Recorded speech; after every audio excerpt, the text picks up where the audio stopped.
$1.7 billones a la economía mundial. Toda vez que existen riesgos, Más del 90% son MIPYMES, que generan 80%. Dame 20 minutos de tu tiempo y yo a cambio te daré información sobre los temas más relevantes en materia de comercio exterior, fiscal y aduanas con un toque humano. Y hagamos un trueque, un podcast de TLC Magazine México.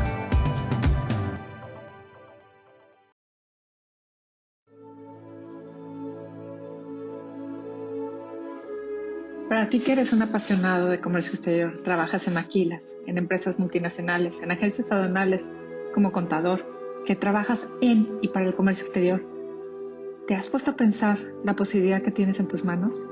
¿La responsabilidad que tienes? El comercio exterior en México es un motor de crecimiento y desarrollo para nuestro país. Representa más del 65% del PIB nacional. La competitividad de los estados también se ve reflejada por la capacidad de la entidad de aprovechar el comercio internacional. En resumen, también el crecimiento de México depende en gran medida del comercio exterior. Y me atrevo a hacer una analogía del área de comercio exterior en México y una abeja. ¿Por qué una abeja? Porque la abeja es uno de los animales más diminutos de nuestro planeta. Sin embargo, es el responsable de llevar el polen de las flores a otros campos para la reproducción. Esto se llama polinización. Más del 75% de los cultivos alimentarios dependen de la polinización. No solo contribuyen a la seguridad alimentaria, sino además son indispensables para la biodiversidad. ¿Qué quiere decir? La abeja es indispensable para la subsistencia de nuestro planeta. Además, es uno de los animales más comprometidos con su labor. ¡Wow! Tal vez no lo vemos así. Nuestra responsabilidad es igual de importante que una abeja. De nuestro trabajo depende el crecimiento de nuestro país. El área de comercio exterior en México ha sufrido muchos cambios.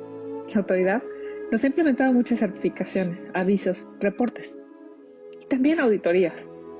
Todo esto porque no estábamos cumpliendo al 100% de nuestro trabajo. Nuestra área de comercio exterior muchas veces tiene un número reducido de personal comparado con otras áreas, pero es igual de importante que ellas.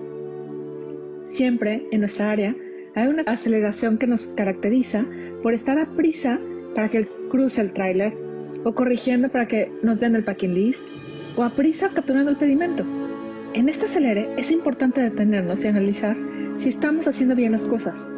De nosotros depende que la empresa no tenga multas millonarias, o que pueda continuar con el programa Maquila, o que la empresa norteamericana o extranjera siga invirtiendo en nuestro país, o más aún, que miles de personas que trabajan en esta maquila tengan trabajo.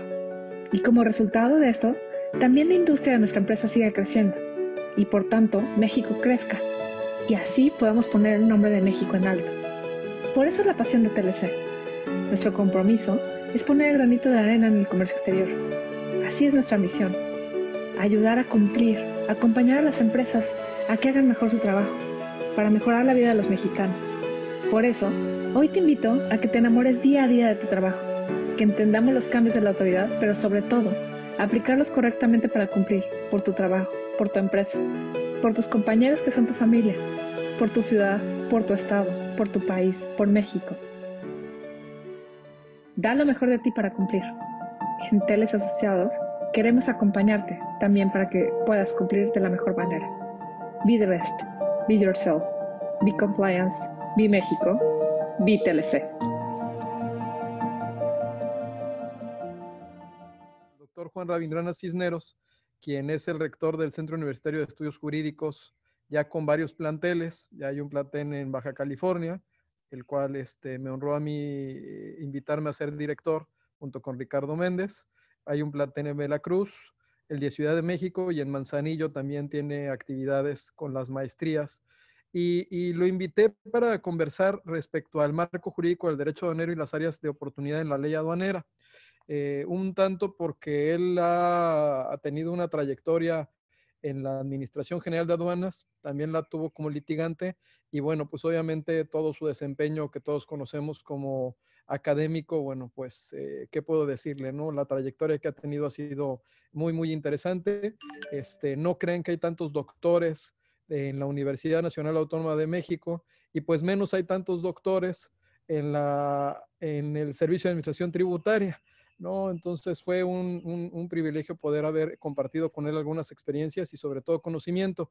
Y esta plática, pues le pedí que como rector del Centro Universitario de Estudios Jurídicos, pues nos hablara un poco del marco jurídico en materia aduanera y también porque él tiene un par de publicaciones muy interesantes que se las imprimió por RUA, que incluso ya llevas una versión, estás en una segunda versión, ¿no? De La dos de tercera. sus libros que también los va a comentar. Y pues bueno, un poco va a ser interactiva la plática. Les voy a pedir por favor que pongan sus preguntas en el chat. Al final vamos a poder abrir un espacio para comentar o conversar algunos de los puntos. También trae de manera muy interesante, no nada más nos lleva por todo el tema del derecho aduanero y toma cuestiones históricas, sino también al final es una reflexión respecto a qué mejoras o áreas de oportunidad puede tener la ley. Pues doctor, bienvenido a su casa. Te agradezco mucho, amigo, que te hayas aceptado esta invitación y pues todos te queremos escuchar. Aquí yo voy a estar de metiche como siempre me ha gustado estar para puntualizar algunos temas o hacerte algún comentario o reflexión. Adelante, doctor. Bienvenido. Bueno, con mucho gusto. ¿Sí se escucha bien? Perfectamente. Muy bien, amigo, pues te agradezco mucho. Vamos a platicar entonces en relación a precisamente este tema que me encargaste, que tuviste bien en encargarme, que se refiere precisamente a lo que es el marco jurídico del comercio exterior. Vamos a empezar entonces. Si tienen alguna duda, bueno, pues se la preguntan al doctor de la Torre. Bueno, ¿verdad? aquí estoy puesto para las preguntas. Bueno, sí, bien, como dice Octavio, he tenido la fortuna de poder escribir para la editorial Porrúa este libro que es el de Derecho Aduanero Mexicano. Ya la tercera edición salió ahora en 2019, en el mes de diciembre. Salió esta tercera edición, sigue estando vigente. Tenemos también nosotros este libro que se difunde mucho, que es el de Derecho Procesal Fiscal y Aduanero. Es un libro en donde, como ven, del lado derecho tiene varios formularios y para que puedas llenar tú el recurso de revocación y el juicio contencioso administrativo. Y tiene, como ven ahí, un código QR, que es con el cual te manda video para que veas cómo se llena, ¿no? Esto con la finalidad de poder hacer muy accesible el tema de sobre todo las personas que apenas van a empezar a iniciar en el tema del litigio, pues que tengan las herramientas necesarias para poderlo llevar a cabo. He tenido la gran oportunidad de estar en áreas contenciosas. Como lo decía Octavio, he estado 4 veces en aduanas, 2 veces, no 3 veces en áreas contenciosas. Y entonces, pues bueno, aquí está este libro que yo creo que les puede servir mucho para promover el recurso de revocación y el juicio contencioso en materia fiscal federal y en materia aduanera. Este otro libro, que es el Manual Práctico de Amparo contra el Embargo de Mercancías, es un libro con el cual también nosotros hicimos de alguna manera referencia a la experiencia que hemos tenido en materia de amparo. Fíjense que a través del amparo podemos recuperar mercancía que nos hayan sido embargada bien en el reconocimiento aduanero, en una verificación de mercancía en transporte o en una visita domiciliaria. Es un libro que les recomiendo mucho y todos ellos están en Porrúa. ¿Sí? Y pues bueno, vamos a empezar entonces nosotros con les propongo este temario, que son las finalidades y funciones del Estado, que yo creo que es muy importante saber cuál es la finalidad o la función del Estado, la organización del Estado y sus órganos de gobierno, las funciones aduaneras y su distribución constitucional, la misión de las aduanas a través de los tiempos, muy brevemente, y algunas propuestas de mejora en la ley aduanera o en la legislación aduanera. Entonces vamos a empezar nosotros aquí. Permítanme un segundito. Fíjense que un punto de arranque muy interesante, hablando de legislación, la tenemos en la Declaración Francesa de los Derechos del Hombre y del Ciudadano de 1789. Ustedes dirán, bueno, ¿y eso para qué? Realmente es que es cuando precisamente empieza la época contemporánea, ¿no? Acaba la Edad Media y entramos a lo que sería una nueva etapa de nuestro derecho y con el cambio precisamente de la monarquía hacia lo que sería una república federal democrática. Pero fíjense lo que nos dice esta sesión.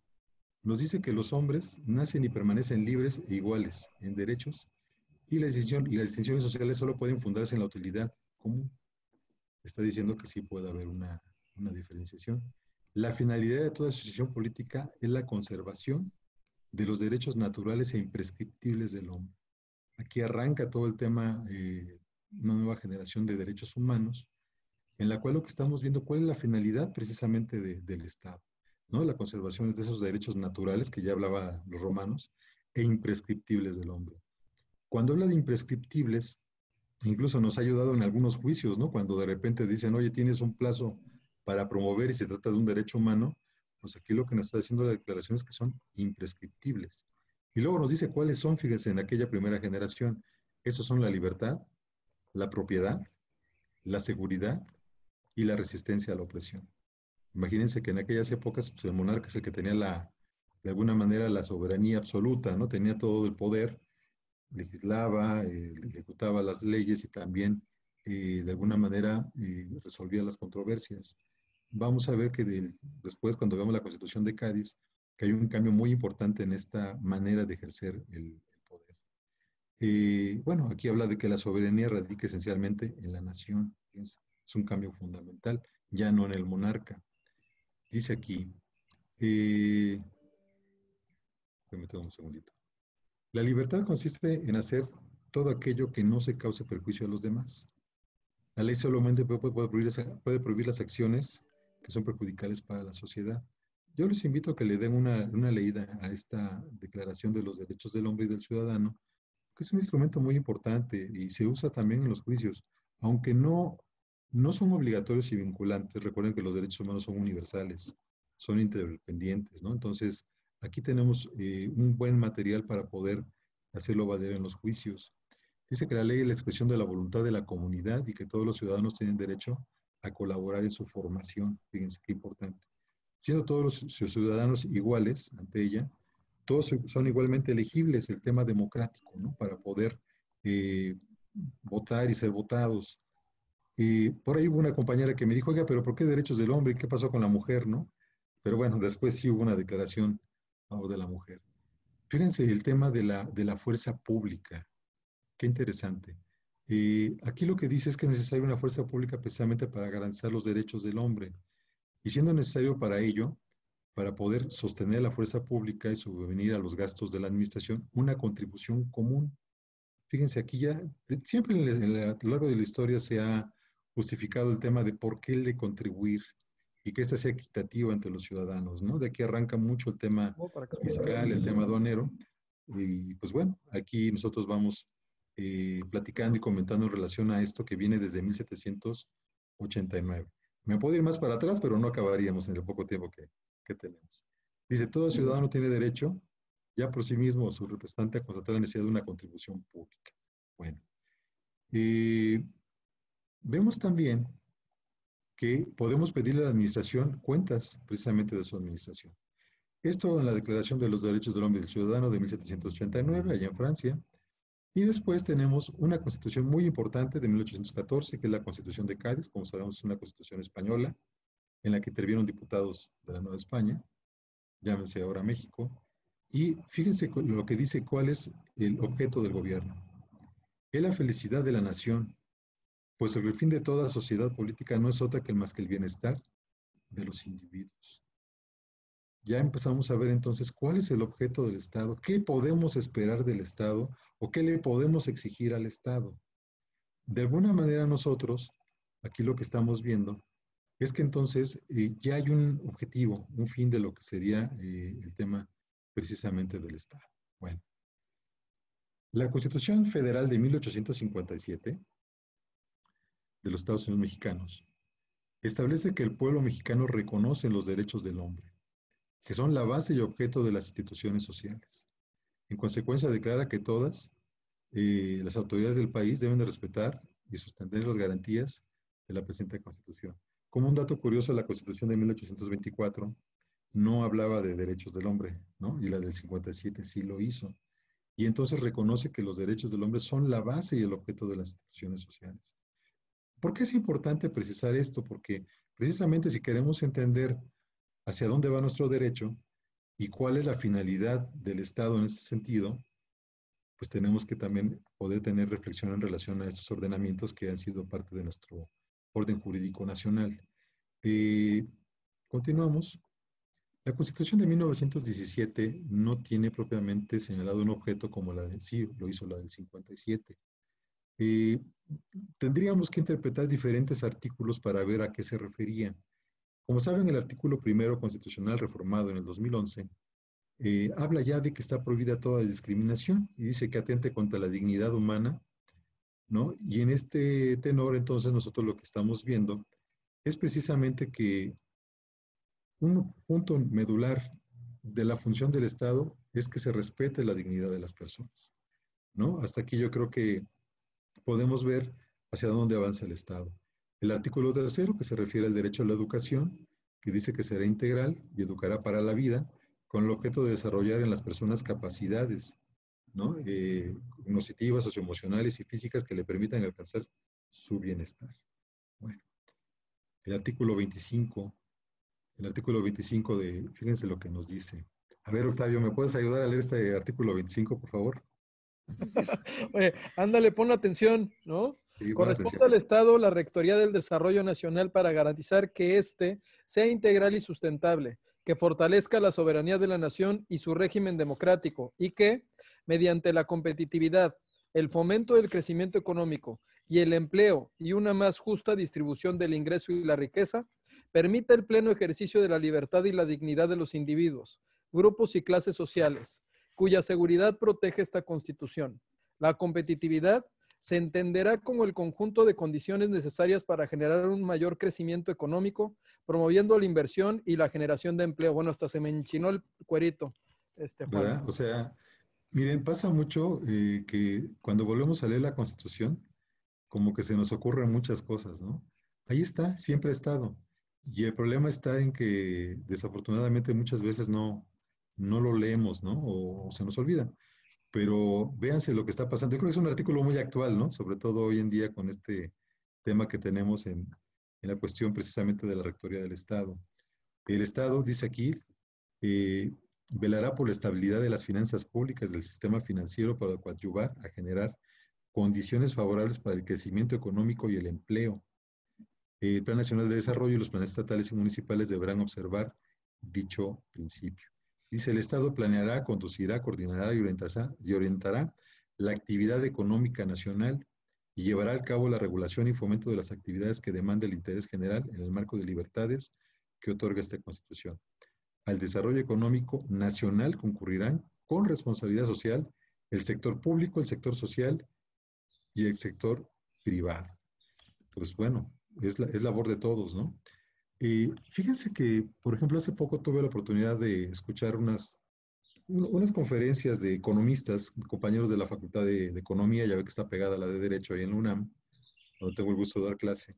Hablaban precisamente del neoliberalismo, que ahora habla mucho el presidente de lo que es la globalización y todo esto, todo lo que desde Bretton Woods, desde el 47, se nos decía que se iba a alcanzar para el bienestar de toda la población. Algo que me llamó mucho la atención es que decían, es que el neoliberalismo, citando a este autor, promueve una política de privatización, una política que promueve la movilidad de los recursos de la órbita pública a la privada. La transferencia de la propiedad se realiza a través de ventas de activos legalmente en manos del Estado. Entonces, uno de los fundamentos del neoliberalismo es precisamente que el Estado no lleva a cabo actividades económicas, ¿no? Sino que sean los particulares los que lo hagan. Pues bueno, podríamos aquí hablar mucho rato en relación a estos temas económicos y yo sé que habría cierta disenso, digámoslo así, por parte de los participantes, pero bueno, realmente se ha considerado que nuestro país, pues de alguna manera fue reticente en entrarle al GATT, en entrar al tema de la apertura de libre comercio, y bueno, el resultado, se ha dicho, ha sido muy caro para nuestro país, ¿no? Y sin embargo, vemos en el artículo 25 que corresponde al Estado de la Rectoría Económica. Hay mucho aquí que podríamos hablar y es muy poco tiempo para poderlo abundar. Tenemos el artículo 40, que es muy importante. Es voluntad del pueblo mexicano constituirse en una república, ¿no? Al contrario de la monarquía, representativa, democrática, es decir, que quien llega a gobernar, pues bueno, sea a través de la democracia, laica y federal. Recordemos que la Constitución del 36 era centralista, ¿no?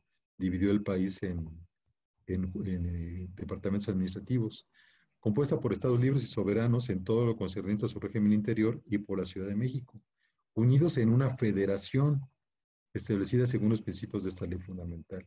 Ya ven que ahora por ahí hay algunos gobernadores que, pues de una manera preocupante, pues no están de acuerdo con el pacto federal, ¿no? Entonces habrá que someterlo a revisión. O sea, yo creo que es un momento de oportunidad en que podemos revisar todo esto y ver que este pacto federal funcione correctamente. El artículo 41 de la Constitución, que dice el pueblo ejerce su soberanía por medio de los poderes de la Unión, las que en ningún caso podrán contravenir las estipulaciones del pacto federal. Insisto, podemos nosotros estar revisando, estar viendo todo lo que dice nuestra Constitución y pues, tratar de ver qué es lo que está sucediendo en estas leyes. Como estos son los estados de la federación, como ustedes lo saben, son 31 más el Distrito Federal. Tenemos también artículos relevantes que se refiere precisamente al artículo 124, que las facultades que no están expresamente concedidas por esta Constitución a los funcionarios federales se entienden reservados a los estados. Hay países que lo tienen al revés. Lo que no está reservado a los estados sí lo es para la federación. Pero en el caso de México, las facultades que no están expresamente concedidas por esta Constitución a los funcionarios federales se entiende reservado a los estados. Muy bien. Bueno, continuamos con los artículos que estamos viendo. El artículo 49 es un artículo también muy importante. Dice que el supremo poder de la federación se divide en legislativo, ejecutivo, judicial. Pareciera una clase de secundaria, pero créanme que cuando se hace el examen a los abogados que ya van acabando la carrera, pues sí le sufren, ¿eh? Sí le sufren. No podrá reunirse dos o más de estos poderes en una sola persona o corporación, ni depositarse el legislativo en un individuo. Fíjense, salvo el caso de facultades extraordinarias del Ejecutivo de la Unión, conforme a lo dispuesto en el artículo 29, que es el caso, pues cuando hay una guerra, cuando hay una amenaza, ¿no? Se pueden suspender garantías. En ningún otro caso, salvo lo dispuesto en el segundo párrafo del artículo 131, se otorgarán facultades extraordinarias para legislar. Y entonces vamos a ver que esta disposición que entró en vigor por ahí de 1951, 52, le da facultades al Poder Ejecutivo para poder legislar en materia de comercio exterior. Si nosotros vemos el segundo párrafo del artículo 131, vemos que el Congreso de la Unión, que es el que tiene la facultad, puede autorizar al presidente para legislar en materia de comercio exterior. Entonces, eso que hace cuando modifica la tarifa, por ejemplo, no es un acto derivado de una facultad reglamentaria, sino que es una facultad legislativa, como lo acabamos de ver. Entonces, esos acuerdos o esos decretos que emite el Poder Legislativo, el Poder Ejecutivo, perdón, el Presidente de la República, son verdaderas leyes. Y se los comento porque yo veía muchísimos amparos. Tuve la gran fortuna de llevar a cabo todos los amparos de la Administración General de Aduanas y veía que muchos abogados confundían esos decretos que emitía el Ejecutivo en uso de esta facultad como si fuera una facultad reglamentaria, cuando no lo es una facultad legislativa. Entonces, salvo en estos casos, es cuando el presidente puede ejercer la facultad ejecutiva, pero también legislar en materia de comercio exterior, ¿no?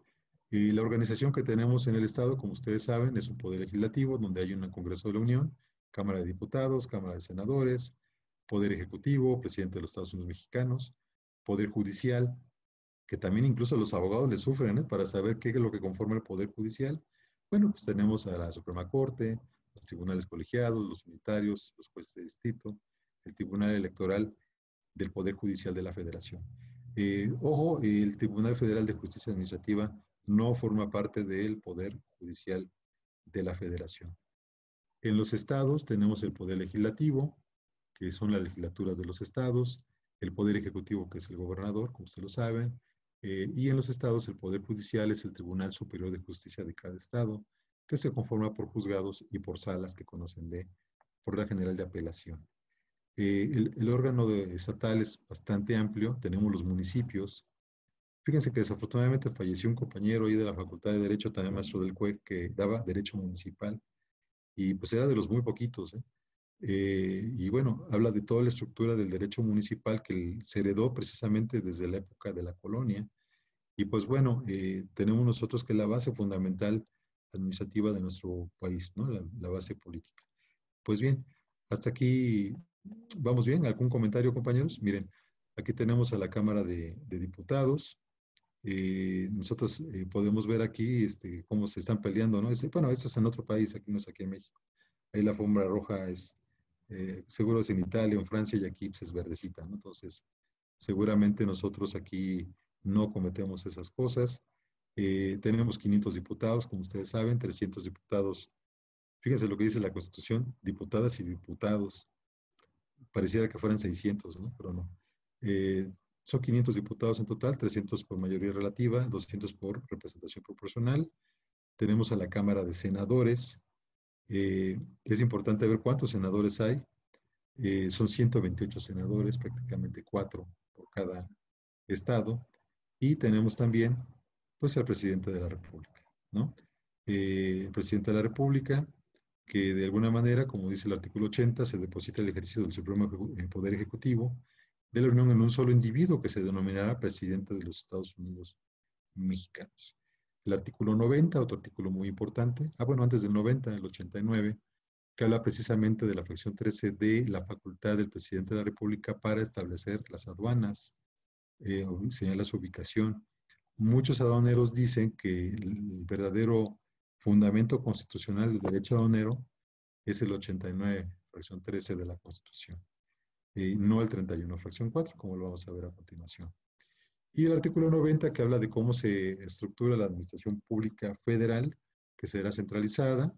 Ya saben que ahí están las secretarías de Estado, las paraestatales, y bueno, todo lo que conforma precisamente el poder ejecutivo federal. Tenemos ahí las diferentes secretarías de Estado. Perdonen que vaya rápido, lo que pasa es que si no, no vamos a acabar. También hay fideicomisos que saben que acaba de causar varios problemas. Yo trabajé en el fideicomiso para la Cineteca Nacional, me parecía bastante bueno. Aquí están todas las dependencias de gobierno, en el artículo 26 de la Ley Orgánica. ¿Sí? Tenemos nosotros aquí, básicamente, todas estas dependencias, son 20 dependencias, junto con la Consejería Jurídica del Ejecutivo Federal. Y pues bueno, hasta aquí hablamos del poder ejecutivo. Poder judicial, si quieren ahorita que termine ya con el poder judicial, entramos ahora sí si quieren a preguntas. Y tenemos el artículo 94 que dice que se deposita el Poder Judicial de la Federación en una Suprema Corte de Justicia de la Nación, en un tribunal electoral, en los tribunales colegiados, en los tribunales unitarios y en los juzgados de distrito. Podemos ver aquí también nosotros cuál es la distribución que tienen.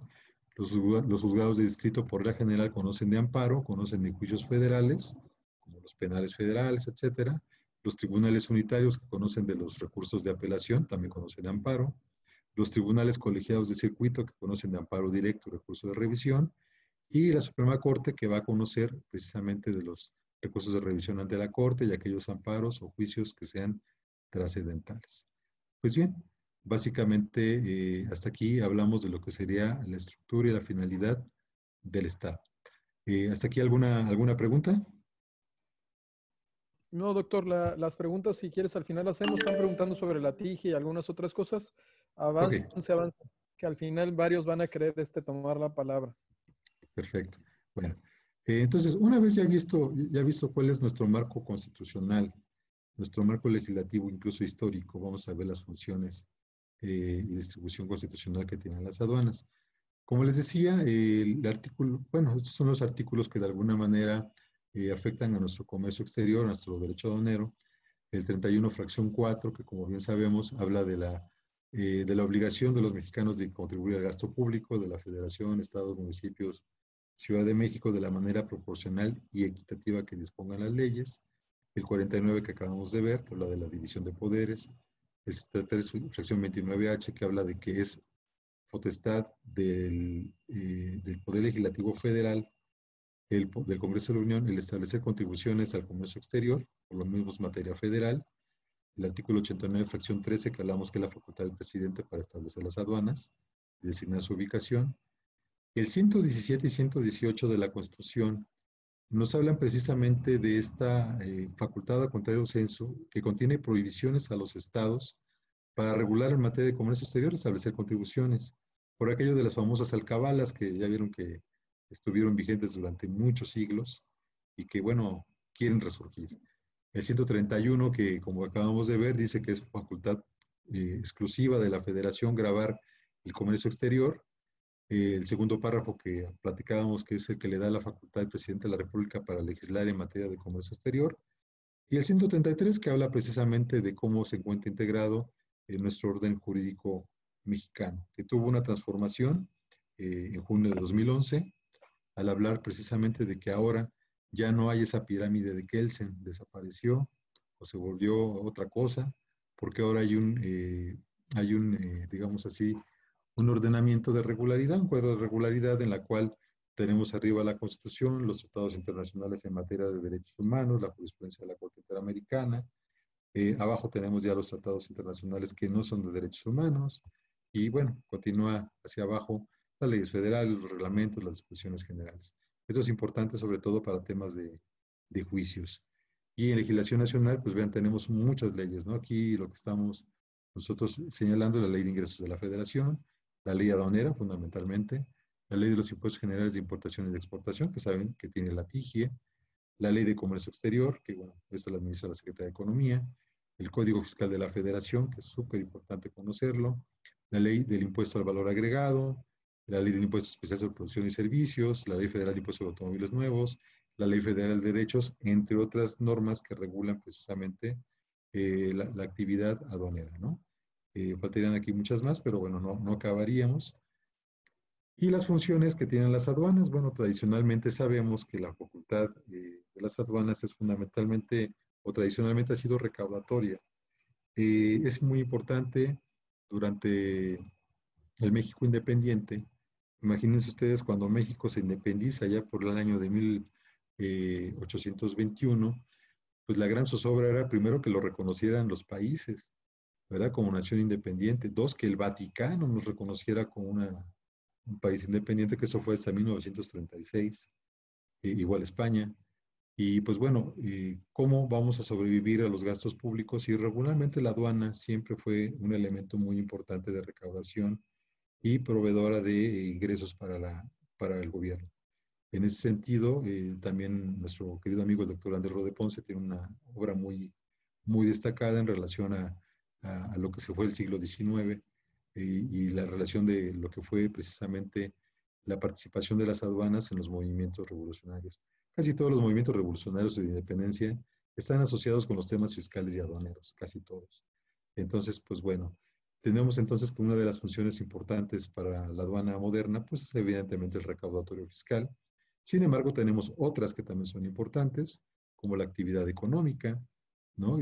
Por ejemplo, ahora con el tema de algunos productos que pagan menos impuestos, otros que pagan más. Tenemos también una actividad social, donde, por ejemplo, la actividad económica y la actividad fiscal pasa a un segundo término y se sobrepone el social. Aquí, por ejemplo, tenemos el tema de las zonas fronterizas o de lo que se intentó que fueran las zonas económicas especiales, que desafortunadamente no jalaron, ¿no? Por el tema de la fiscalización, que era muy difícil.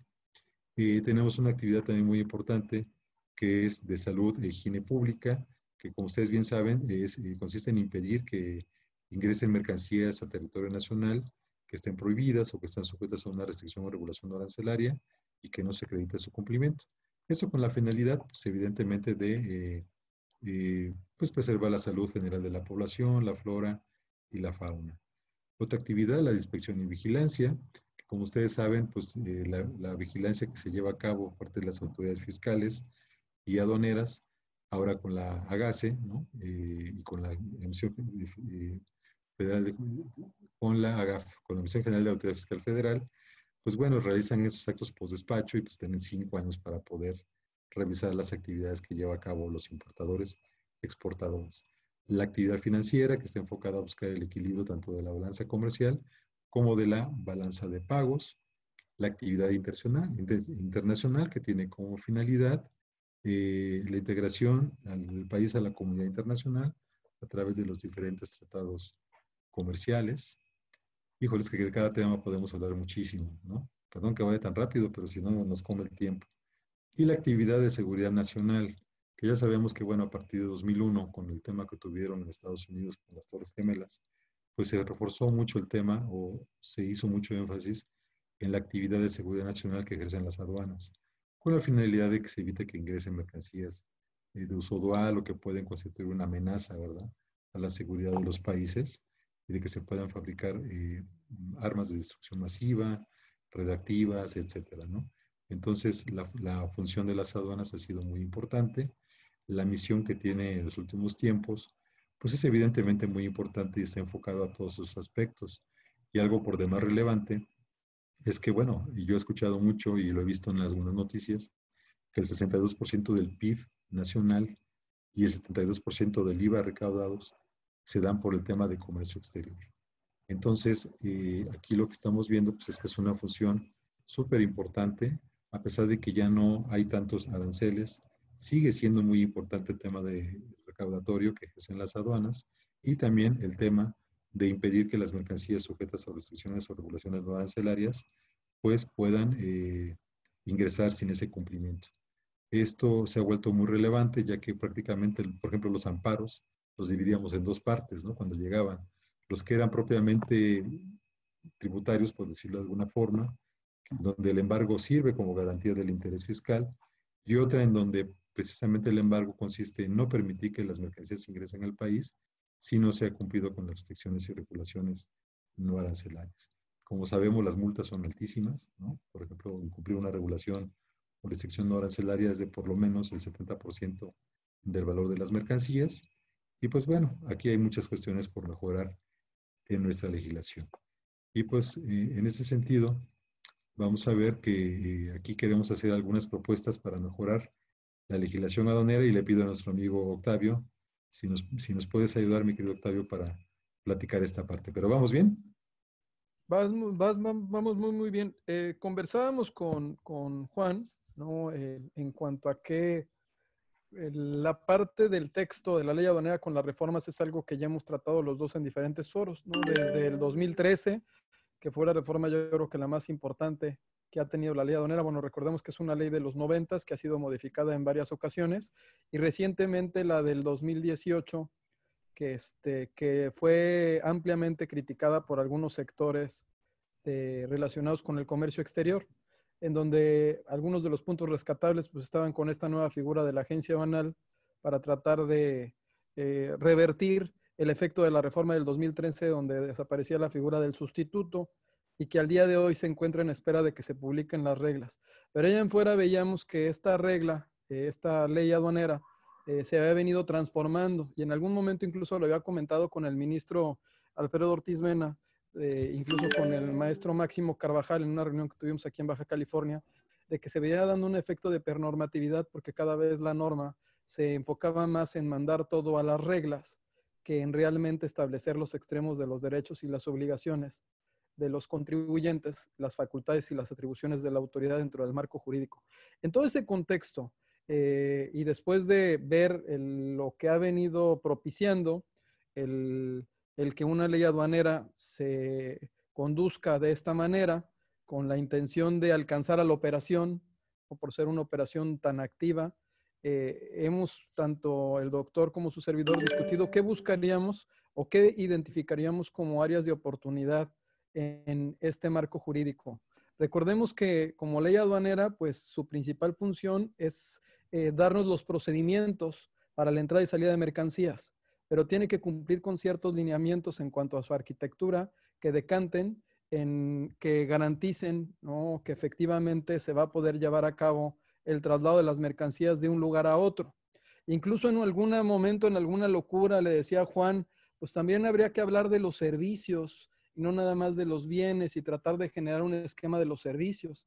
También tendríamos que ver que la ley aduanera en algunos de los conceptos que tienen que ver con el comercio digital, con este e-commerce, que ya rompió los paradigmas territoriales de las aduanas, ¿no? Que ha modificado la forma en la que hacemos los negocios, en la que importamos productos, que nos ha llevado a que en este momento yo pueda estar recibiendo un archivo en algún formato de datos que me estén mandando en Hong Kong, que son las 12 de la noche, y tengo una impresora de 3D aquí atrás y está imprimiendo un artículo, ¿no?, un juguete o un zapato. Todo esto nos hizo reflexionar, doctor. Y ahí en las reflexiones hubo una serie de propuestas que, si no si quieras tú ir tocando una por una, y si quieres voy apoyándote en cuanto a este concierto que hicimos de oportunidades en cuanto a lo que en la ley aduanera pudiéramos empujar o impulsar. Recordemos que esta materia va a ser trascendental en este proceso de reactivación económica en México. Los tratados han demostrado históricamente que ante las crisis son herramientas indispensables para reactivar las economías, generan crecimiento y nuestra economía desde los 90s se ha transformado en una economía en la cual somos un hub logístico de la transformación. Es decir, muchas de las empresas, incluso los propios mexicanos o extranjeros, importan productos e insumos para transformarlos y esas transformaciones colocarlas en otras zonas del mundo, en otros países. Entonces, en ese contexto, conversaba con el doctor Ravindrana antier, ¿no? Y decíamos, y bueno, ¿y de qué vamos a hacer? Pues ya les ponemos lo de la ley que ya lo hemos platicado, pero ahora vamos a hablarles un poquito de qué quisiéramos que tuviera la ley aduanera y hacia dónde vemos que se debe de poder enfocar algunas de los cambios o áreas de oportunidad que cuentan. Y les vamos a pedir, porque hay una lista de 40 cambios que hemos identificado de fondo, y les vamos a pedir y se los vamos a compartir para que nos pasen más todos los que están escuchándonos. Ya son 309 personas, Juan, y hay dentro de las 309, todos tienen opiniones valiosas. Y hay unos que, bueno, que no nada más tienen opiniones, sino son los rectores, los pilares de las leyes que estamos utilizando y de la doctrina. Adelante, Juan, por favor.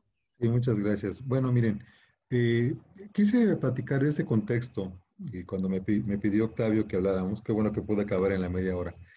Yo le dije, quisiera hacer un recuento general de lo que son nuestras legislaciones. Ahora, hablemos un poquito de comercio, ¿no? En 1947, pues después de la Guerra Mundial, pues bueno, algo que también se vio en la Guerra Mundial fue un exceso de nacionalismo, ¿no? De alguna forma. Todas las sociedades se contraen, entonces un reto que hubo con el tema del GATT fue precisamente el de abrirlas. El que se redujeran los aranceles, el que se eliminaran las barreras al comercio. Y como bien saben ustedes, de alguna forma se cumplió con esta misión, por lo menos hasta el 94, cuando sale el nuevo GATT y entra la OMC. Pero después empezaron a dar cuenta que, ok, ya muchos países pues ya no tienen poco arancel, o si no es que nada, y tienen pues muy pocas barreras, ¿no? Entonces empiezan a analizar ahora otro problema, el tema burocrático, ¿no? ¿Por qué a una persona le sale tan caro una importación, una exportación, y por qué tantos días? ¿No? Recuerdo ahí el manual de operación aduanera que hablaba de 3 horas.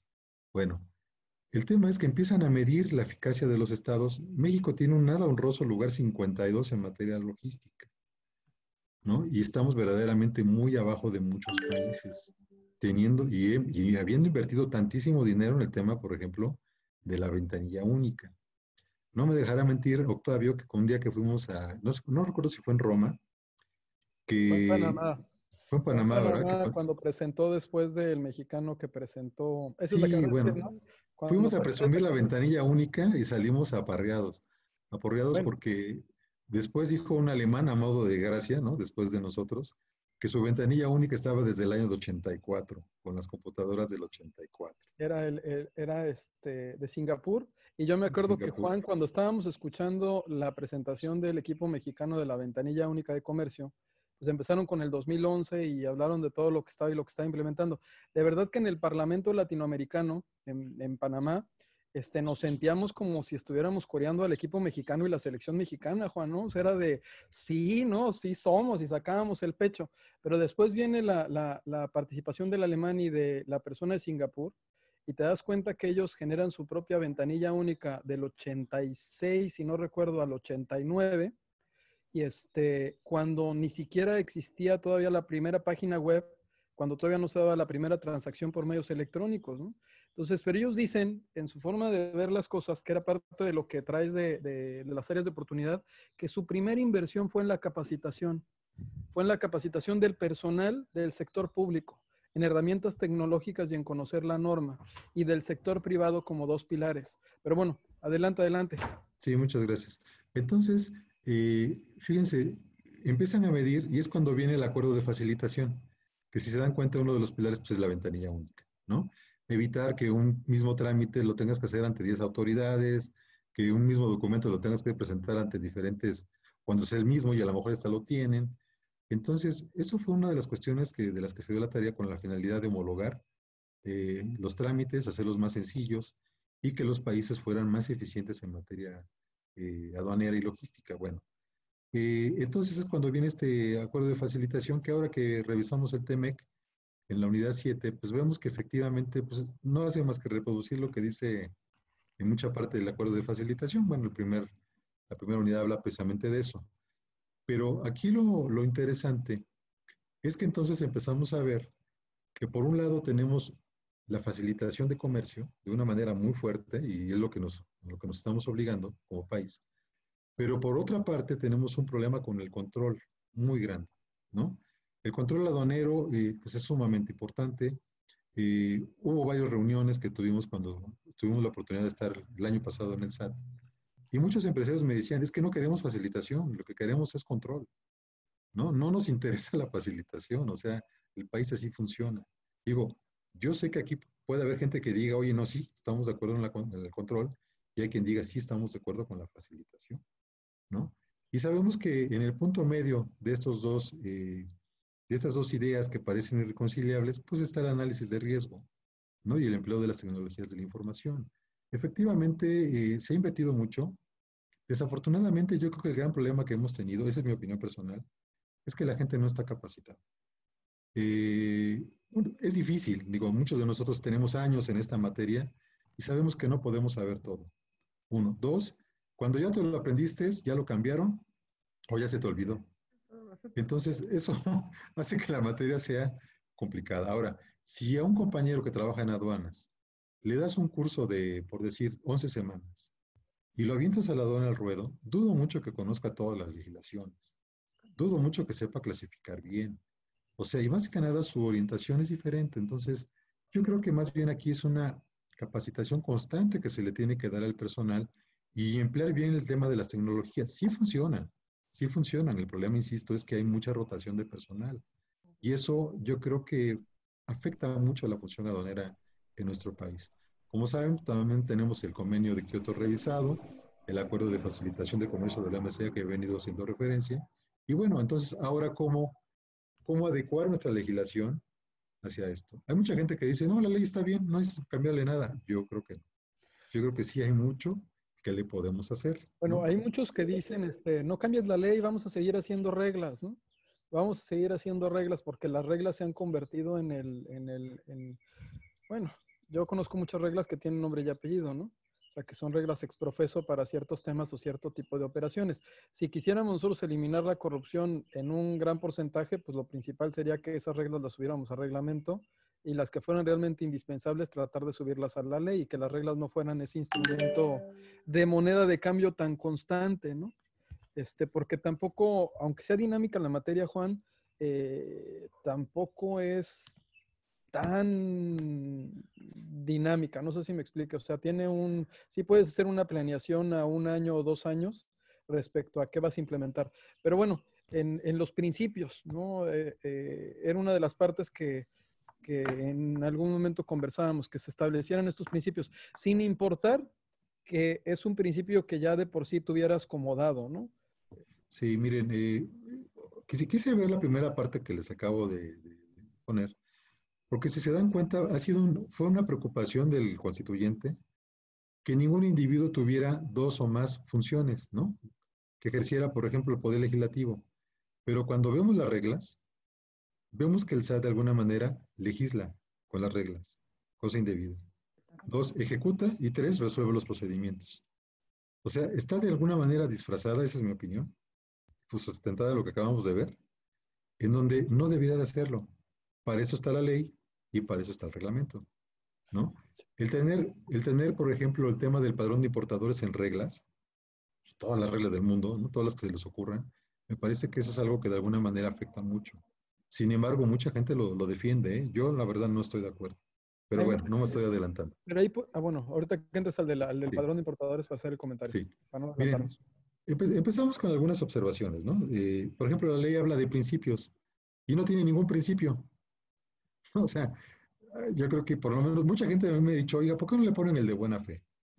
Mucha gente me dice, oye, es que se entiende que viene la ley del contribuyente, ¿no? De defensa del contribuyente, pero no le quita nada que se lo ponga. ¿no? Hay muchos principios que se pueden manejar y que pueden regir todo el sistema, el de pago único, el de corrección, etcétera, ¿no? O sea, pueden haber muchos principios que de alguna manera se pueden poner en la ley. Dos, un servicio verdaderamente aduanero de carrera, no el fiscal, un aduanero de carrera que sea efectivo. ¿A qué se enfrentan? Que de repente cambien a todos los administradores de las aduanas, no hablo de todos, hay gente muy experimentada, muy conocedora, Y en los pero muchos principios, no Juan, tienen ahí ninguna experiencia en la materia, ¿no? en los principios, Y Juan, por lo menos que el subadministrador pues sepa mucho, ¿no? O sea, y si tienes un verdadero servicio de carrera aduanero, pues yo creo que puedes garantizar la continuidad del servicio, ¿no? No esperar a que el administrador adquiera el conocimiento, sino que de alguna manera, pues los subadministradores por lo menos, pues sean de carrera, ¿no? Y que digan, pues este cuate sí le sabe, ¿no? Y que pues claro que el administrador que llega a una aduana, pues te ves agente del servicio de carrera, ¿no? Yo entiendo que se ha privilegiado actualmente, digámoslo así, la lealtad sobre el conocimiento, pero yo creo que esto es apostarle a algo no tan positivo. Esa es mi idea. Yo creo que sí debe de haber una mejor capacitación del personal. Algo que, por ejemplo, también se vincula con el tema anticorrupción es precisamente el hecho de que, por ejemplo, se recomienda que se rote mucho al personal. Esa rotación yo creo que también no es tan positiva. Aquí, mire, todo lo que yo les voy a decir ahorita, va a haber gente que diga, no, este cuate está mal de la cabeza, y hay quien diga, sí, estoy de acuerdo, ¿no? Lo veía yo en todas las reuniones que teníamos con todo el mundo. Digo, afortunadamente, no sé cuánta gente recibí en casi 6 meses. Era mucha. Pero mucha gente tenía esta idea de que el servidor público se le tiene que capacitar y se le tienen que dar garantías, de alguna manera, para ejercer bien su actividad. Si tú le haces rote y rote, pues no permites ni que tenga familia, ni que se pueda arraigar, ni que se preocupe por un bienestar o un futuro, más que a lo mejor hacer cosas indebidas, ¿no? Entonces yo creo que no debe haber esa rotación tan constante del personal, porque además también lo que provoca es que si tú estás aquí en la Ciudad de México y te mandan a la aduana de Colombia, pues lo más seguro es que la persona va a renunciar, no va a querer seguir, ¿no? Y si está casado, pues bueno, estás desintegrando la familia, ¿no? Entonces, ni modo que se los lleve a vivir allá, ¿no? A Sonoita o esas cosas. Entonces, yo creo que sí tiene que haber una revisión en relación a todo esto. Y el problema es que no hay una política aduanera, esa es la realidad, esa es mi opinión. La mía y la de muchos, ¿eh? Que no hay realmente una política aduanera. Las juntas previas de clasificación, bueno, sucede que no en todas las aduanas hay esas juntas previas de clasificación. Son muy buenas, el único problema es que muchas veces no son tan... Hay una aduana dice una cosa, la otra aduana dice la otra cosa. Y las juntas que se hacen a nivel central, pues yo creo que les falta mucho. Yo creo que les falta mucho. Luego de repente suspendieron la publicación de las clasificaciones arancelarias, ¿no? Que ya habían llegado a una definición. Y de repente las quitaron. Y la ley actual dice que se deben de publicar. Pues bueno, se está empezando a hacer, pero yo no sé por qué tanto temor a que haya una homologación de criterios en temas de clasificación arancelaria, ¿no? Yo creo que aquí se puede mejorar nuestra legislación. Las causales de suspensión, lo que decíamos, ahora sí ya llegamos aquí, que no se encuentren en las reglas, que estén en el reglamento para tener seguridad jurídica y que no haya suspensiones en automático, no son necesarias y son completamente violatorias de los derechos humanos, fundamentales del 14 y 16. No hay garantía de audiencia, no hay fundamentación y motivación, no hay mandamiento escrito. Entonces, es por eso que también pues, muchos juicios los ganan los contribuyentes, ¿no? Precisamente porque sabemos que estos procedimientos son de alguna manera violatorios de esos derechos. ¿Hasta aquí algún comentario? No, Juan, en el tema de los principios, fíjate que aunque no sería bueno recordarlos dentro del texto de la ley aduanera, pero finalmente tendrían que aplicarlos. O sea, la aplicación la tendrían que, por no citarlos, no estarían, el hecho de que no se citaran no quisiera decir que no serían de obligada aplicación. En la capacitación, fíjate, y en el servicio de carrera y también en el arraigo, 3 conferencistas que hemos invitado, los 3 han comentado lo mismo que tú. O sea, es impresionante. Estaba aquí con Daniel escuchando y me decía, es que es el mismo comentario, ¿no? Que llegan a coincidir en cuanto a que se tiene que fortalecer la capacitación del servidor público para que no se tengan 49 leyes aduaneras, ¿no? O diferentes criterios. Entonces, adelante, Juan, por favor. Sí, no, me tocó conocer de un administrador apenas el año pasado, que él, como no vio cómo regular el recinto fiscalizado estratégico, mandó a hacer unas planillas, imagínense, él mismo las hizo, y entonces tenía que juntar sellitos para que pudiera liberar las mercancías. Eso no puede ser. Pero es que es un tema realmente de capacitación del personal. No tienen después de que hicieron el que hicieron ahí en Chimequillas, muy poca capacitación tienen. Se los digo, yo he estado 4 veces en aduanas.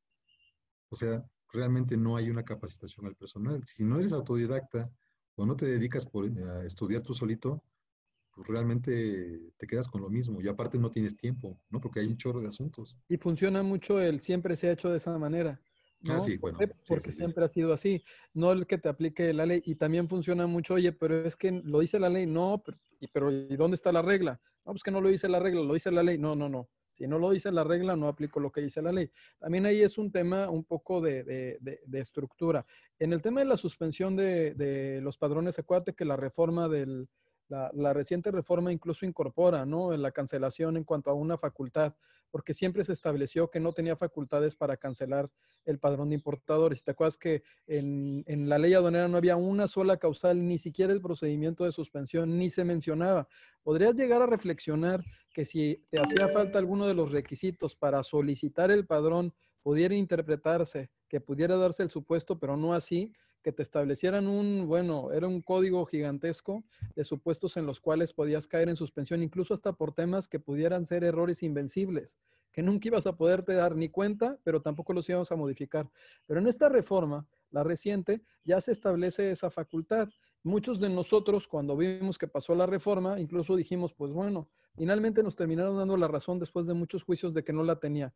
Lo terrible es que si por un lado tienes a la OMC atendiendo a que se eliminen el tema de las licencias, los padrones, incluso el acuerdo de facilitación de comercio, por otro lado tienes una ley aduanera que establece mayores controles que te mandan de forma discrecional a lo que se establezca mediante reglas. Digo, como comentario al tema de la suspensión. Así es. Otro súper tema es el de los abandonos. No, bueno, yo no entiendo por qué no se le ha metido mano a esos artículos. Para empezar, la mercancía se queda, pues no se queda en la aduana, se queda en un recinto fiscalizado por la general, ¿no? Cuando hay depósito ante la aduana, que es el supuesto del abandono. ¿Por qué no se le permite al particular, o sea, recuperar su... Muchas veces yo lo he visto como usuario, quieren recuperar su mercancía. Por ahí los compañeros de aduanas decían, es que realmente la mercancía no pasa a favor del fisco, pasa en contra del fisco. Porque ahora hay que dárselo al SAI y el SAI lo tiene que vender, ¿no? Y a ver cómo lo vende. Y el tema es que ya cuando, realmente miren, muchas veces a quien le interesa la mercancía, pues es el que la trajo, no al Estado, ¿no? El Estado no, una de sus funciones no es vender la mercancía. O sea, realmente aquí el procedimiento de abandono se tiene que modificar. Las aduanas están llenas de mercancías en abandono, echándose a perder, perdiendo valor. O sea, realmente tienen que ser procedimientos más expeditos, ¿no? Y aquí, bueno, se propuso un procedimiento más sencillo y pues bueno, ahí se quedó. Pero realmente, o sea, debe de haber reglas más claras, más accesibles para que el contribuyente se pueda llevar su mercancía. Miren, el Estado pierde 2 veces, porque por otro lado, los dueños de los almacenes, de alguna manera te compensan todo lo que está ahí almacenado, entonces no te pagan nada. O sea, realmente es una afectación al fisco por 2 vías, ¿no? Entonces, yo creo que sí se tiene que flexibilizar el tema de los abandonos pues, para que la mercancía salga, ¿no? Luego, plazos para el despacho de mercancías. Realmente sí le hace falta a nuestra ley o al reglamento establecer un plazo. Ahora tenemos el 100 y el 200, ¿no? 153A, pero pues esos son para actas parciales, que siempre también ha sido un tema. Pero sí sería bueno tener ahí un plazo para que sirva de pivote para saber que se tiene que apurar en el tema de los despachos. Hijo, es que por cada tema podemos hablar muchísimo. Fortalecer el recinto fiscalizado estratégico. Miren, a mí esta figura yo la he visto, sí funciona bien. Yo decía, bueno, ¿para qué zonas económicas especiales que son grandísimas, que son difíciles de controlar? El recinto fiscalizado estratégico es un régimen aduanero que no se ha explotado debidamente. Primero porque tenía muchas regulaciones y muchos inconvenientes, ¿no? Era prácticamente imposible obtenerlo. Pero ahora ya tiene muchas facilidades. Y este recinto fiscalizado estratégico puede ser un pulmón muy viable para las aduanas, tanto a la exportación como a la importación. Si es para la exportación, pues no requiere que la mercancía esté en la aduana, en depósito ahí ocupando un espacio, saturando el recinto, sino que está afuerita, 500 metros, hay recintos que están a 500 metros, 200 metros de la aduana, y en cuanto llega el barco, inmediatamente avientan la mercancía y la suben. No tiene mayor problema, es un buen pulmón para para la aduana y para las APIs. Bueno, a la importación pasa lo mismo, inmediatamente que se baja del barco, luego se va al recinto, pero desafortunadamente no se le ha dado la fortaleza que se le debe dar a este régimen, que yo creo que puede ser muy bueno. Una crítica que también se nos da por parte del Banco Mundial es que México no puede avanzar en el tema de una mejor ubicación como país porque tenemos muchos regímenes aduaneros y hay uno que de plano está en desuso, ¿no? Entonces tendríamos que usarlos. Fíjense que, por ejemplo, hay una experiencia internacional donde hay un banco público de datos para valoración aduanera, donde tú puedes saber, como importador, a cómo se están importando las mercancías. Muchos dirán, oye, no, pero eso no está correcto, ¿no? Pero bueno, ¿por qué no tener un banco? No recuerdo ahorita si está en el ALADI, pero el tema es de que sería bueno tener este banco para evitar todo ese tipo de problemas, sobre todo con temas de subvaluación. Ya saben que ahorita el problema de la subvaluación o sobrevaloración, pues es uno de los principales problemas al que se enfrenta la aduana mexicana. Otro tema que a mí siempre me llamó la atención fueron las multas. Teníamos un sistema de multas altísimo, ¿no? Altísimo. Al ser multas tan altas, lo que obligan al contribuyente después de un crédito fiscal, pues es que las tiene que impugnar a fuerza. Mucha gente quiere pagar, pero cuando ve el crédito dice, no, pues no, mejor vámonos a juicio. Desde el GATT hasta el acuerdo de facilitación, como ahora el TEMEC, nos dicen que las multas deben de ser proporcionales, ¿no? Deben ser proporcionales precisamente a la infracción cometida. Hay infracciones verdaderamente sin ánimo de ningún dolo, sencillas, y sin embargo tienen unas multas espantosas, ¿no? Esas por el tema de declarar mal el tema del COVID y esas cosas, pues, se me parece bastante alto. Vean lo que dice el artículo 8 del GATT, que en ninguna parte pueden poner sanciones severas por infracciones leves de los reglamentos y formalidades de la aduana. No se impondrán penas pecuniarias superiores a las necesarias para servir de simple advertencia por un error u omisión en los documentos presentados a la aduana que puedan ser subsanados fácilmente y que se hizo manifiestamente sin intención fraudulenta. Y si se agrave, bueno, pues yo creo que si nosotros reducimos las multas, sobre todo aquellas que son sencillas, y todavía damos la opción de que si paga dentro de los primeros 5 días, 7 días, 10 días, se le reduzca otro 50%. Esto permitiría que el contribuyente diga, bueno, pues sí, cometí un error, la regué, pago, me llevo mis mercancías, que es lo que se trata, que se lleve sus mercancías, ¿no? Pero de alguna manera hasta la aduana tendría mayores recursos y se evitaría este tema de la alta litigiosidad de los asuntos. Sabemos que el Tribunal Federal de Justicia pues, tiene muchísimos juicios y las salas especializadas tienen muchísimos juicios, ya están rezagadas en muchos asuntos y pues tardan algún tiempo en resolverlas. Entonces a nadie le conviene que las cosas se vuelvan juicios. Todo el mundo pierde. Pierde el Estado porque luego tiene que resarcir, pierde el particular porque perdió su mercancía, luego le tiene que hacer el resarcimiento económico. Y la verdad es que en los juicios pues, todo el mundo pierde, ¿no? Entonces, si damos a esto, lo adminiculamos todavía con otra propuesta que se hace, que es el de desarrollar los medios alternativos de solución de controversias, pues yo creo que podríamos nosotros tener una justicia aduanera más expedita, ¿no? Más útil, más expedita y más económica.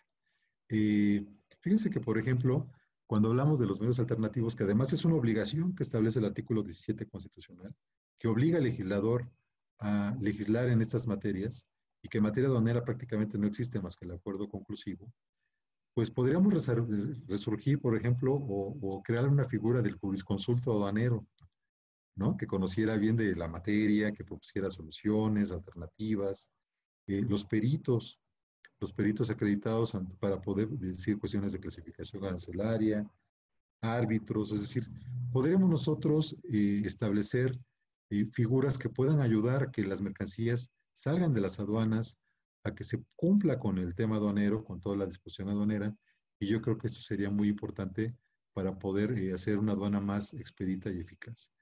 Los procedimientos aduaneros, que es el otro tema, vemos que están en diferentes partes de la ley, ¿no? Hay una ley para hay una parte para los agentes aduanales, otra para los procedimientos normales, otras para el PAMITA, y etcétera, etcétera. Pues a lo mejor valdría la pena juntarlos en un solo capítulo y establecer principios, sobre todo de respeto de derechos humanos, para que estos sean más accesibles, más sencillos y más puntuales en la manera en cómo se resuelven. Un tema que a mí siempre me ha llamado la atención desde hace mucho tiempo es el tema de la cuenta aduanera de garantía para poder sustituir mercancías. Incluso ni siquiera la ley aduanera establece tantas como las reglas, ¿no? Que van más allá de lo que dice la ley. Yo veía muchos amparos que se ganaban, por supuesto, en donde los contribuyentes pedían la sustitución de la mercancía vía suspensión del acto reclamado.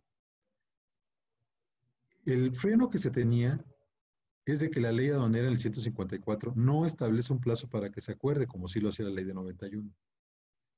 Y por otra parte, obliga a la garantía que sería la cuenta aduanera, cosa que carísima, y que además ahorita si vemos el TEMEC, pues está prohibido, ¿no? O sea, sin embargo, así está nuestra ley. Yo creo que si se permite que se aporte un billete de depósito, pues sería todavía más accesible el tema precisamente de sustituir la mercancía.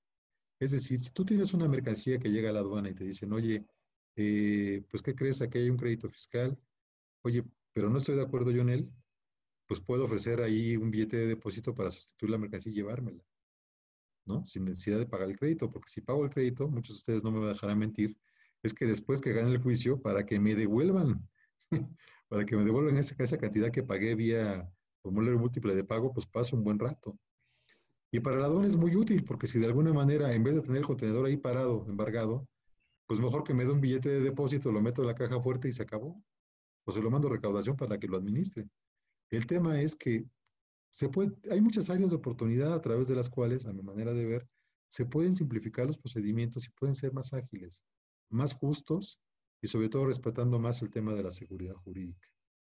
En las consultas, pues bueno, ya vieron con la reforma que se hizo de la ley aduanera, quitó la positiva ficta. Hasta era un tema romántico, porque decían, oiga, el único caso de positiva ficta que conozco pues es en materia aduanera precisamente con las consultas, que eran 4 meses. Ahora son 3 meses, pero no opera la positiva ficta, es la negativa ficta. Bueno, pues yo creo que tendríamos que regresar, ¿no? Bueno, esto también se puede mitigar con el tema de las resoluciones anticipadas, ¿no? El despacho anticipado, regular el comercio electrónico, que es un tema pendiente donde Octavio también ha sido muy propositivo, y yo creo que se hacían varias propuestas, pero todo el mundo se espantaba cuando decían, oiga, ¿por qué no ponen un arancel único? ¿No? Sobre todo el hueco que tenemos en todas las importaciones que se hacen por mensajería. Y me decían, no, es que eso no se puede por el GATT, por el TEMEC, por 1000 cosas. Pero la realidad es de que, pues veíamos que sí era posible, y muchos de los usuarios dijeron, sí se puede. Incluso las empresas de mensajería decían, nosotros lo podemos cobrar. Pero bueno, ahí quedó pendiente, ¿verdad, Octavio? Esa parte. Sí, fue de los pendientitos. Que hubo ya hay unas reformas en temas de mensajería de entrega rápida, pero no al nivel de lo que estábamos tratando de lograr, ¿no? Sí. Y miren, concluyo con esta parte. Son muchos puntos, la verdad es que no quiero cansarlos. Pero este tema de los mecanismos alternativos yo creo que harían un gran cambio al todo el tema aduanero. Crear mediadores, que un cuate cuando te detienen una mercancía, tienes un problema en la aduana, hay una persona que esté capacitada, que experta en materia aduanera, que te reciba en la aduana, ¿no? Que te diga, imagínense, ¿no? Me ha tocado estar, por ejemplo, en Manzanillo, ¿no? Un día me tocó que estábamos como a 43 grados, esperando que me recibiera el subadministrador, ¿no? Que además nunca me recibió, ¿no? No es necesario, o sea, crear una figura de un mediador que te reciba, que te admita, que diga, incluso que pueda ser un particular, ¿no? Que esté acreditado y que proponga las soluciones y que sea el canal de comunicación precisamente con la aduana para tratar de llegar a una solución del conflicto, ¿no? El tema, por ejemplo, de lo que serían los peritos que estuvieran bien certificados, en temas de clasificación no estoy de acuerdo, bueno, pues realmente una verdadera junta técnica consultiva, ¿no? No lo que tenemos hoy, que la verdad pues, es una cosa hasta de risa, ¿no? Y el tema de los árbitros, para que precisamente sea un experto el que resuelva de una manera más imparcial los procedimientos que afecten precisamente al importador o al exportador. Pues bueno, es básicamente lo que yo creo que podríamos hacer para ir mejorando nuestra legislación. Y no hablo solamente de la ley, hablo precisamente de todo el conjunto, ¿no? Entonces, si por una parte tenemos un marco constitucional que acabamos de ver, hay una orientación hacia de lo que debe de ser, cuál es la función del Estado, cuál es su objetivo, que es precisamente preservar los derechos del hombre y la felicidad, como dice la Constitución de Cádiz de los ciudadanos, pues bueno, debemos de ver que entonces la orientación de la ley debe ser precisamente cumplir con esos cometidos. Y si ahora el contexto internacional nos obliga a la facilitación, pues tenemos que hacer una ley más expedita, en beneficio de todos. Yo creo que desafortunadamente no se están viendo temas de logística, no se están consultando a los expertos. En materia aduanera, bueno, pues hay gente que sabe mucho, no se le toma atención a sus opiniones. Y pues bueno, estamos ahorita inmersos en un tema en donde yo creo que también es una gran oportunidad para poder mejorar nuestro país y nuestra legislación, ¿no? Hasta aquí termina mi participación. Gracias, doctor, como siempre. Una participación brillante y bueno, pues muy agradecido.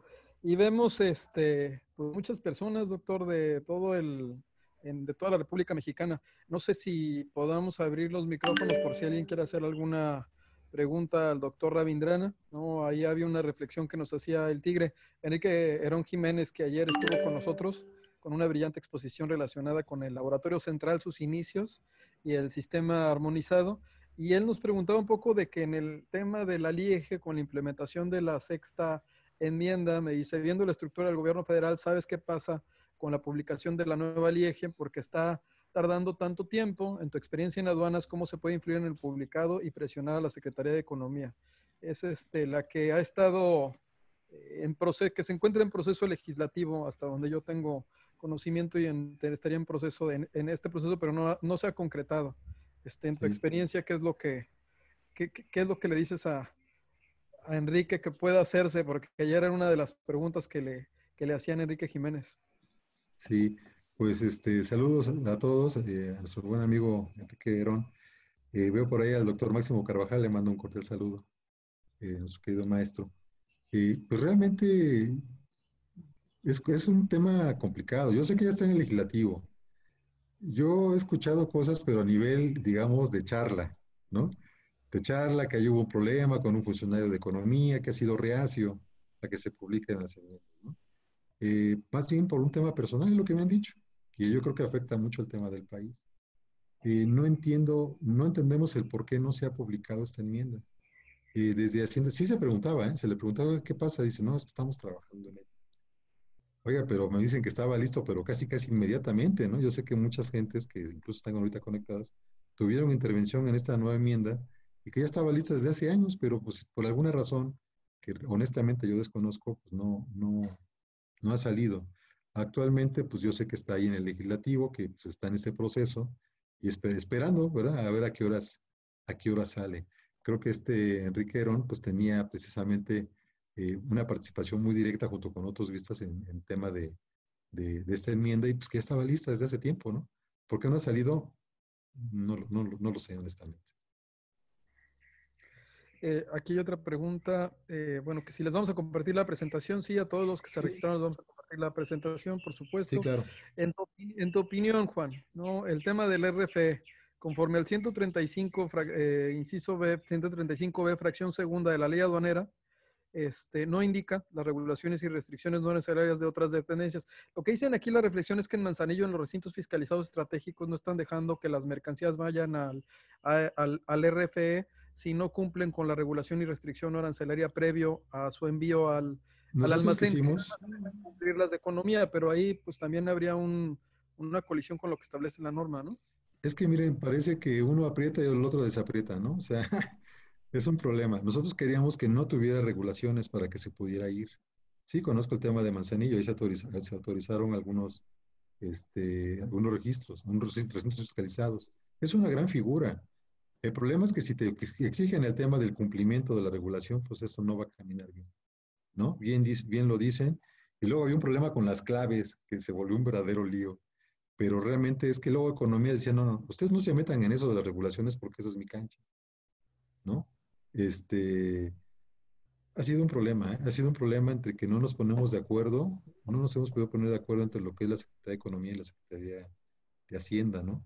Entonces, sí lo que se buscó con insisto, ese régimen se tiene que mejorar, tiene mucho por mejorarse, y yo creo que le daría grandes oportunidades al país para poder crecer y que, pues bueno, Por ejemplo, allí en Quintana Roo había un recinto, pero por este tema de las regulaciones y por otras cosas, no se permitía, y ya está hecho, prácticamente ya está hecho. Y yo decía, bueno, ¿por qué no se les da un estímulo fiscal precisamente a aquellos que pongan sus recintos fiscalizados en la zona sur? ¿No? ¿Qué es lo que se quiere? Que de alguna manera se detone. Porque tienes todo Centroamérica, pero es que la legislación sigue siendo un obstáculo para que se pueda explotar bien este régimen, ¿no? Entonces, yo creo que incluso se le tienen que dar mayores facilidades, porque al fin y al cabo el que de alguna manera invierte ahí es el particular, no es el Estado, ¿no? Entonces yo creo que eso es benéfico. Y si le das un estímulo a quien lo hace, pues yo creo que lo va a hacer de una buena forma. Ahora, siempre escuché yo también comentarios negativos, ¿no? De que eso era una buena forma, de cómo defraudar al fisco, pero tenemos que confiar en nosotros, Bueno, tenemos que confiar en nosotros, necesariamente, ¿no? O sea, y de alguna manera es el problema eterno que hablábamos entre el control y la facilitación. pues en ese aspecto, pues es una cuestión más relacionada con una condición de sospechosismo que de que la norma no lo permita. Yo recuerdo la reforma del 2013 cuando se estableció que se podía regularizar cualquier cosa, ¿no? Y lo primero que pasó en el momento en el que te detienen unas mercancías, por ejemplo, que pasan por Tijuana en un camión cerrado, con candado, pasa, le toca verde, llega a Sonoita, cuando llega a Sonoita, lo abren, le aplican una orden y identifican que no correspondía lo declarado con lo presentado. El error venía desde antes de cruzar la garita de Otay. Pues se quiso aplicar lo que era la ley aduanera que te establecía la regularización. Dijimos, oye, pues la manera más sencilla, pues me regularizo. Sale un criterio en cuanto a regla que te dice, sí, se puede regularizar todo, excepto lo que pasó por la aduana. Es decir, ¿no? Pues no se puede nada. No sé si mira, hasta los ojos que puso el doctor Carvajal, pero así fue la regla. Se puede regularizar porque si no, el contribuyente le va a jugar al verde, ¿no? Entonces, fíjate la forma de pensar. Una ley que estaba enfocada que si te equivocabas, tratándose de buena fe, podías corregir, iban a recaudar más, se convierte en una perversidad porque entonces con esa regla que beneficiabas, el contrabando bronco. O sea, si te equivocabas o tenías un error, pues eras culpable. Pero si eras realmente un contrabandista, ¿no? Que habías hecho algo definitivamente indebido, sí tenías la opción de poder aplicar esa regla. Ese es un absurdo, bueno, que me parece que fue tema de discusión durante varios años, ¿no? Con el equipo de normatividad de aduanas, ¿no? Y era en la parte en la que uno no comparte porque por mejor legislación que nos puedan hacer el Congreso, ¿no? Si llegamos a una serie de excepciones o a una interpretación que es la cláusula habilitante, ¿no? Que muchas veces se aprovecha además por parte del servidor público, bueno, pues se termina cambiando el sentido de lo que es la norma. Entonces ahí es donde, pues lo primero sería, por eso sigo insistiendo, tratar de mejorar las leyes desde esa perspectiva. Me preguntan, doctor, que antes de que se nos vayan, que ¿cómo se llaman tus 2 libros, por favor? Que si repites el título de tus 3 libros. ¿Cómo no, con gusto? Déjame ver dónde lo dejé. Ah, acá está. No sé si se está viendo en este momento. Sí, se está viendo. Perfecto. Este es el libro Derecho Aduanero Mexicano, que es de la editorial Porrúa. Ahorita precisamente Porrúa tiene la ventaja de que no está cobrando el envío. También el doctor Carvajal acaba de presentar su libro de este año. Entonces, ahorita las compras arriba de 200 pesos no están cobrando los gastos de envío, ¿no? Esta es tercera edición, salió apenas en diciembre de 2019. El otro libro que les mostraba es este, que es el de Derecho Procesal Fiscal y Aduanero, que es un libro que tiene que ver con los juicios, con los amparos, con todos los juicios en materia fiscal y aduanera. Este libro yo lo hice cuando de alguna manera me llegaban a mí 90 demandas diarias, fíjense, de amparo. Iba viendo las sentencias, se repiten mucho las tesis, se repetían muchas tesis, entonces yo como daba esa clase de Derecho Procesal Fiscal ahí en la facultad, bueno, actualmente la sigo dando, me empecé a hacer como un glosario de las tesis más relevantes y poco a poco le fui dando forma hasta que se hizo este libro. Yo creo que la gran ventaja que tiene este libro, insisto, es de que tiene códigos QR por varios lados donde te manda video y te dice cómo se hacen las cosas, ¿no? Si tú no tienes idea de cómo hacer un recurso de revocación, bueno, pues ahí viene el formulario para que lo llenes y tiene el código para que te mande a video y te explique cómo se va llenando, ¿no? Esa es una gran cosa. Igual con el recurso de revocación o con el juicio contencioso. La verdad es que sí hay Bueno, es un libro que afortunadamente la primera edición se agotó en 3 meses. Esta segunda, bueno, ya hicieron un tiraje más grande y lo vende Tax Editores. Este otro libro es un libro que es el Manual Práctico de Amparo contra el Embargo de Mercancías. Fíjense que yo tuve la oportunidad cuando salí de aduanas en el 2010. Por ahí del 2011 me puse a litigar, tenía que mantener la escuela. Pues llevé cerca de 400 amparos. En muchos me fue bien. Miren, y aquí es donde te das cuenta de cómo los jueces de distrito tienen diferentes criterios. Había juzgados que me sobreseían el amparo porque decían que era improcedente. Había juzgados de distrito que admitían el amparo y me negaban la suspensión. Habían juzgados que admitían el amparo, concedían la suspensión para el efecto de que me devuelvan las mercancías, fíjense. Porque hubo una reforma muy importante en 2013 a la ley de amparo y en 2011 a la Constitución en el artículo 107, fracción 10, que habla de la suspensión del acto reclamado. Te permite que te restituyan provisionalmente las mercancías, ¿sí? Entonces, a través del amparo en materia aduanera, de amparo indirecto, y vía suspensión del acto reclamado, puedes recuperar mercancías que te han embargado, sin necesidad de esperarte a la resolución del juicio, ¿no? Eso pocos abogados lo saben, se los digo porque pues no eran muchos los que promovían ese tipo de amparo. Pero sí, nos fue bastante bien. Y también algo valioso de este libro es que en la parte final vienen la cita de todas las ejecutorias de amparo y de suspensión y de las quejas que se promovieron, con las cuales nos dieron la razón. Entonces, yo creo que esta es una herramienta muy útil, sobre todo para los abogados litigantes o aquellos que quieran pues defender las mercancías que le fueron embargadas, ¿no? Entonces, son los 3 libros que de alguna manera tengo. Son más, pero esos son los que están ahorita vigentes y son los que más se usan, sobre todo en los cursos. Pues como bien lo has comentado, es por eso que quise hacer un análisis constitucional muy breve, porque el tiempo no lo permitía, pero arrancar de la idea de cuál es la finalidad del Estado, ¿no? ¿Qué es lo que me tiene que garantizar? Pues mis derechos humanos, y precisamente se actualiza ahora con el tema precisamente de la reforma constitucional en materia de derechos humanos. Y bueno, es por eso que quisimos platicar en relación precisamente ahora con los acuerdos con el acuerdo de facilitación, precisamente hacia dónde debe ir nuestra normatividad, eso es lo que yo creo, ¿verdad? Pero siempre preservando el control y apostando por los análisis de riesgo que se deben de mejorar y los temas de inversión en la tecnología de la información. Es lo que yo te puedo comentar. Pues doctor, pues ahora sí que muchísimas gracias por su participación. Hemos llegado al final de nuestro episodio de hoy. Muchas gracias por escucharnos. Esto fue Hagamos un Trueque, el podcast de TLC Magazine México. Si te gustó el episodio, no olvides compartirlo en tus redes sociales. Además, puedes encontrar todos nuestros episodios a través de Spotify, Apple Podcast o en nuestra página www.tlcmagazinemexico.com.mx en la sección de podcast. Si estás interesado en algún tema específico o se te hace complicado algún tema, envíanos un inbox, mensaje o WhatsApp y con gusto buscaremos al experto ideal para aclarar todas tus dudas.